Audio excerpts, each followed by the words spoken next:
If you want to plan for the future, we can help your dreams come true. A degree that gets you the right job. It's affordable and easy for you. Asnuntuck Community College. Friendly people that know who you are. Asnuntuck Community College. A college so close that can take you so far.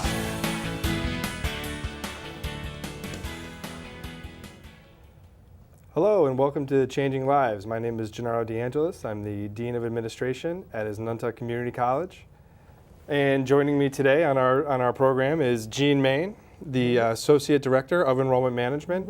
So I guess it's been about a year and a half since the president of our system, President Ojakian, asked our college president, Jim Limbella, to preside over two campuses. So he's presiding over Asnuntuck Community College, as he has for, I guess, the past 5 years or so, and then he's also presiding over Tunxis Community College. So for the past year and a half, I've been in a dual role over two campuses, and felt very fortunate that you were able to join us and also help us out with enrollment management over two campuses. So can you tell me a little bit about, so what actually is enrollment management? And then maybe a little bit about your background. Okay. Enrollment management, in my mind, has several components. Enrollment management talks about how you manage the comings and goings, the registration, the financial aid, the admissions, the progression to grade level, the progression to graduation of your student body. And so anything that really happens in that continuum from the time a student fills out or becomes a prospect or expresses some interest in your college to the time potentially when they graduate and become an alumni can really fall into the enrollment management perspective. Okay. Yeah, because I think when you say enrollment management, I think what jumps into most people's minds is it's just that, you know, like you kind of said, a student goes from a prospect, from showing interest in the college to becoming an enrolled student. But really, it goes far beyond that. It's retaining that student. It's helping kind of shepherd them through the process, and like you said, ultimately getting them to their goal, which we hope is graduating, or at the very least getting them to a certificate, or maybe to a point where they can transfer to a four-year university or college if that's their goal. So we're taping this in January, which, you know, depending on the type of institution that students are interested in, you know, if you're interested in a four-year school, you're maybe already in the kind of, and you're a high school senior, maybe you're probably could be very well already kind of in the process, right? Yeah, already somewhere applied. in that continuum. If you are as a senior, so you might have already been applied, you might have been admitted, you might be waiting to hear about your financial aid package at this time of year potentially. You might already know if you've been offered a merit scholarship for those who are on a four-year path. For those in the two-year path, they could really be anywhere at this point. They could be kind of deciding where they see themselves next year. They could have already applied. They could have, you know, they could be somewhere in that early stages of application, providing documents to a community college, you know, or really to any other institution. But more likely than not, the community college students at this point are you know, might have started the application process, but are starting to look towards, you know, where do I see myself? What career path do I want to follow? And if I'm not sure, how do I get started in some way? And you know, our continuing students in the community college are still, you know, potentially part of that enrollment management continuum as we try to, as we provide the product that they come to see us for. So we're managing how many sections of a particular course we anticipate a need for based on the number of majors we have, and those types of things as well. So there are people, as an enrollment manager, you know, there are people at all places within that continuum at any given time that you need to kind of make sure is shepherded on to the next part of the process. So if I'm, you know, watching this show and maybe I haven't gotten into that continuum yet, but I've been thinking about, you know, going to school this coming fall. Whether it's, you know, obviously we would love it if that person was considering Asnuntuck or Tunxis, but if they were thinking of one of our two schools or one of our sister institutions within the state of Connecticut, or really just any, you know, institution of higher ed, like what are maybe 2 or 3 things that person should have kind of on a checklist of, things I want to make sure I take care of to give myself the best opportunity to start my studies in the fall or, potentially in the summer if they want to enroll early. Certainly I would recommend any family, any student, any parent of a student to begin the financial aid process. So the free application for federal student aid was available for students to fill out.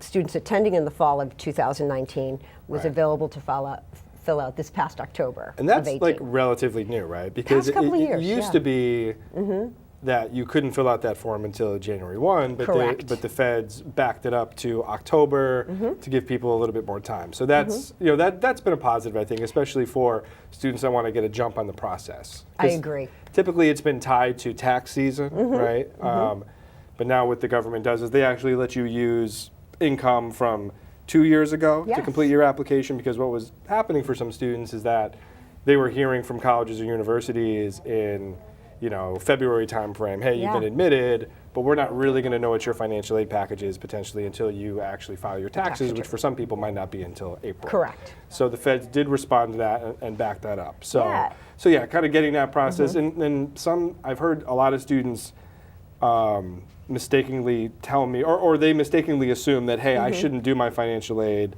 until I've been accepted to a college. And it's really kind of the opposite. It's like, if anything, you should do that first. The very first thing you should do out of the gate, really. So you can begin the application process for colleges and the financial aid process in the fall, a year ahead of when you're planning on attending. And that really gives people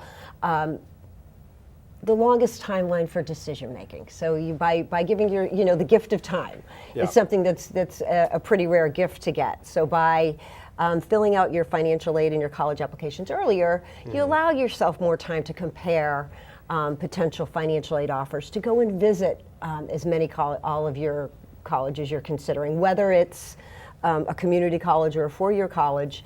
Visit, take a tour, get familiar with what the feel is like, and try to go when there are students there. Maybe see if you can sit in on a classroom.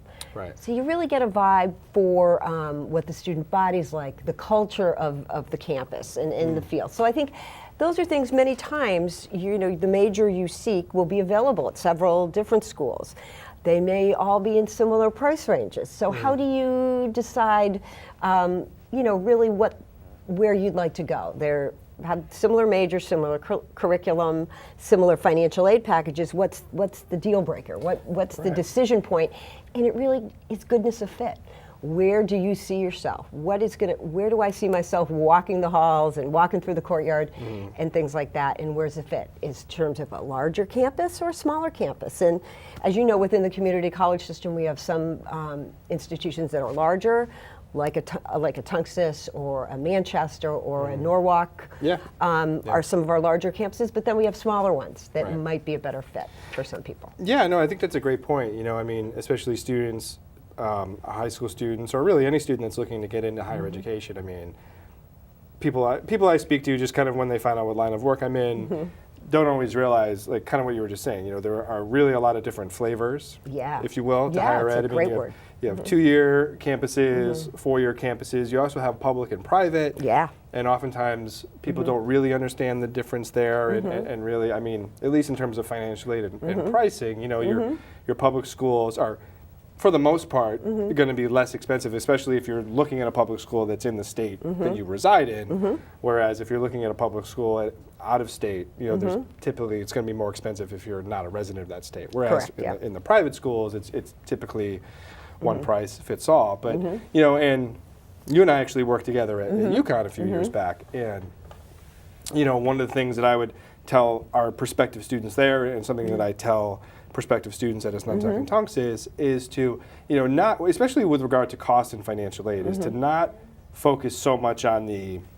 sticker price, for example, but to examine that sticker price kind of within the context of what your financial aid award is, and to look at net costs. So can you kind of talk a little bit about like what that might mean, and what people should look for? If they have 3 or 4 financial aid packages from schools they're interested in, what sort of things should they be looking for?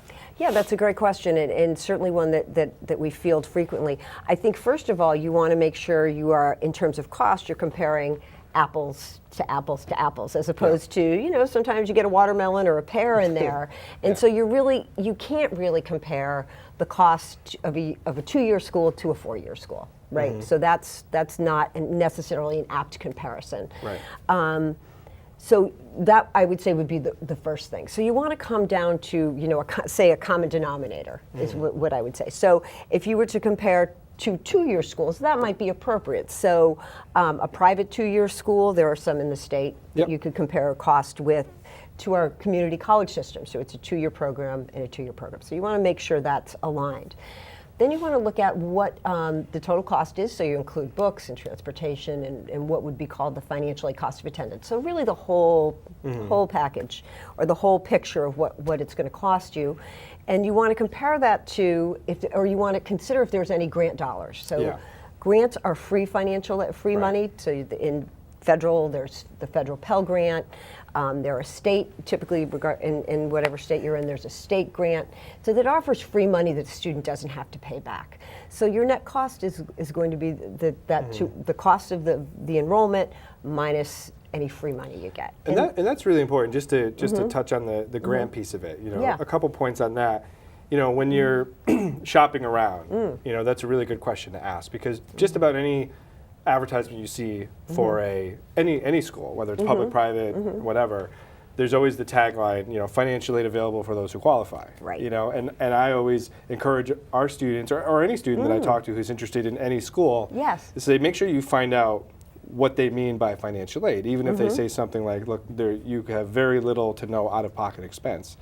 That could mean that you have grant funding, which is going to cover a portion, or in some cases all of your costs, especially at a community college, which is, like you said, money that doesn't have to be paid back. But what that can also mean is that, you know, you might end up borrowing to cover your costs. Correct, and there's nothing inherently wrong with that. No. But if you're looking at colleges or universities that are at different price points, there's something very different about borrowing, you know, $2,000 or $3,000 in federal loan programs, for example, that tend to have lower fixed interest rates. Correct, yeah. Than borrowing $20,000, $30,000 plus per year in potentially private loans, which have higher interest rates, variable interest rates. So things that I tend to advise prospective students on are, you know, obviously shop around, and before you borrow, try to ascertain, you know, what is the outcome I'm looking for? You know, if I'm looking to get a credential or a degree, what is my earning power going to be? And does it make sense to borrow? Like, does it make sense to borrow $100,000 if I'm going to be, you know, not making enough money to service just the minimum payments on that loan, right? Yeah. Versus, you know, I'll use Asnuntuck as an example. You know, we have a very successful manufacturing program where students can graduate after 10 months in many cases, and then get jobs earning $40,000, $50,000, in some cases $60,000. So for those students that are maybe borrowing between $3,000 and $5,000 on average to get their certificate, for those that even have to borrow, that's a pretty serviceable investment, you know, given the potential outcome. Absolutely, and you really hit on the key word, investment. So I think in terms of borrowing in general, obviously to get grants, which are free dollars, is a more favorable scenario, right? But when you, there are obviously eligibility requirements for grants, there are limits on the amount of grants that are available, so there are a few different things that can factor into whether you qualify for a grant. As well, really the best dollar you can borrow is in education, without a doubt. I think research pans out over and over again that in terms of return on investment, you look at that people don't think anything about buying a car and using loans to buy a car at typically a you know, not a fantastic interest rate. Sometimes you get a good one, but sometimes not. And that's for a depreciating asset. So that's something that loses value quickly. You lose 30% of the value when you drive it off the lot, absolutely. Right? Or something like that. Whereas a student loan is, you know, usually a reasonable interest rate with very favorable repayment terms, flexible repayment terms, and other borrower benefits through the federal Stafford programs. And it's an asset that will pay you back and return your investment several times over. So I think that's, you know, when you look at borrowing, I think it is an investment in your education in long term. And you hit on something. You mentioned, there might be a limit to the grant funding. And I think that's really important because when students fill out the federal application, and at least for community colleges, that's the only application you need to complete. There's a few different kinds of grant programs. Like, for example, the Pell Grant is what we would refer to as an entitlement grant. Yes. So students that qualify for that don't have to worry about their, being enough. It's for all intents and purposes for the at least from as far as the college is concerned. That's a limitless pot of money. If 1,000 students qualify for it, 1,000 students are going to get it. Absolutely. Yes. But then we have students who don't qualify for that program, but still have financial need. And for those students, that they can potentially qualify for grants that we administer from the campus. That's either funded by the state or by the college itself. But those grants are limited, right? They we are. only have so much. So we try our best to award those in a very equitable manner, in a way that's as fair as possible, and it's going to go as far as possible in terms of financing and education. But kind of back to one of your first points is, that's another incentive as to why you would want to complete your application as soon as you can. Absolutely, because right. that is money that, for all, like I said, all intents and purposes, really does go to first come, first serve based upon eligibility.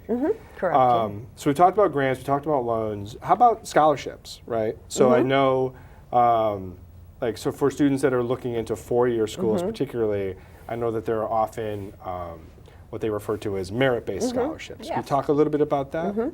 Typically, a merit-based scholarship has some sort of attribute assigned to it. So whether it's an academic merit scholarship that might have a class rank, a GPA or an SAT score attached to it, that would be a scholarship. Some for musical performance. Right. So if you're, a really outstanding cello player, you're probably, going to be in good shape. There might be a scholarship available for you. Art, all kinds of different, athletic is another type of scholarship available. For schools that are able to award that. So scholarships usually have some sort of attribute, or performance related attribute to them, and some and at times that is combined with need. So you have to have that attribute of being a great cello player, but also have financial need based on the FAFSA. Both criteria have to be met. So it gets a little more. There's a bit more variation in terms of how that goes. So some have merit scholarships. Some schools have merit scholarships that they administer, that they award. But in addition, there are scholarship search websites available. FastWeb is a very popular one. The College Board also has a college scholarship search. A variety of search engines that are available where a student would input their academic criteria, other criteria they have, whether it's a musical, theater, things like that. Union affiliation for some parents who are, or religious affiliation. So there could be a whole variety of different attributes that a student could enter into the search engine, and the search engine will pull out and list the scholarships that a student could potentially be eligible for. Right. Yeah, when I do high school nights for students that are interested in either our colleges or other colleges, I talk about the search engines. Because like you said, it's kind of amazing the variety of the criteria that's out there for scholarships, because a lot of these are privately funded, and when you fund a scholarship, you can, within certain limitations, kind of set whatever criteria you want. I want this scholarship to fund a young person from my town in someone who's interested in a STEM career. It could be something along those lines. Exactly. And I've mentioned FastWeb and the College Board. The only guidance I give parents is, if you're on a site that's looking for you to pay, it's probably one that maybe you want to be wary of. Absolutely. Because there are plenty out there that are going to give you great information that are free. So if they're promising you scholarships in exchange for some sort of payment, I typically say, I would probably steer clear of that one. Absolutely. But just as with the FAFSA, just getting on those scholarships, applying as early as possible is probably going to be beneficial to the students, because like the funding we were just talking about on the campus level, it's usually limited. It's not usually a limitless pot of money. Absolutely, and typically what I would recommend students to do is research what might be available during the fall. Plan your application process, around the holiday, late fall or holiday time, December, and be really ready to go to submit your applications January, February. Yeah. So that you have plenty of time to get them all into the decision makers, the selection committees. It's, there's a whole process involved with many of them. And absolutely to avoid anything, or, any financial aid professional would be happy to help you, direct you to the appropriate search engines and things like that, rather than having you pay for anything. I mean, I like to tell students that, especially in the community colleges, because in the community colleges, the enrollment cycle is a little bit different. I mean, typically speaking, the bulk of our students are applying over the summer, and that's fine, but when I have the student that comes to see me in the spring, I say, you know what, like, now is a really great time to take care of all this, because there aren't lines out the door. Right. The financial aid, they're going to have plenty of time to sit down with you, go over your application, kind of explain the ins and outs, and they make every effort to do that in July and August as well. But the fact of the matter is that there's a crunch at that point. Right. So and resources are finite. So we tell students, like, look, I mean, obviously we're going to help you whether it's a day before classes start, 2 days, but I mean, if you can get to us 6 weeks before classes start, we can certainly give you kind of more of that personalized attention, because we won't have as much pressure. Now, we've been talking about, I think, at least in my mind, I've been visualizing kind of your traditional 18-year-old, high school senior who's been kind of going through this process. But I know that one of your roles at UConn was working with transfer students. Now, either students that are transferring perhaps from Asnuntuck or Tunxis or another community college, or from another four-year school. What is the process different for students that are looking to transfer to an institution rather than kind of start fresh as a high school graduate? It is, and what is really terrific about our system, the Connecticut State University and college and university system, is that we have pathways that are designed already. So it's as if you start at the community college. You know in advance how your credits are going to transfer into the four-year college, either Central, Southern, Eastern, or Western, and there's no guesswork. Right. There's no questioning. No ambiguity as to how your credits will transfer. You know that they fit into that degree program, and that is really important. So if you want to get into criminal justice, for example, you could do a program at a community college. Correct. And then know in advance that, hey, when I finish this 60 some odd credit program, it's going to transfer seamlessly to the university where I can kind of pick up.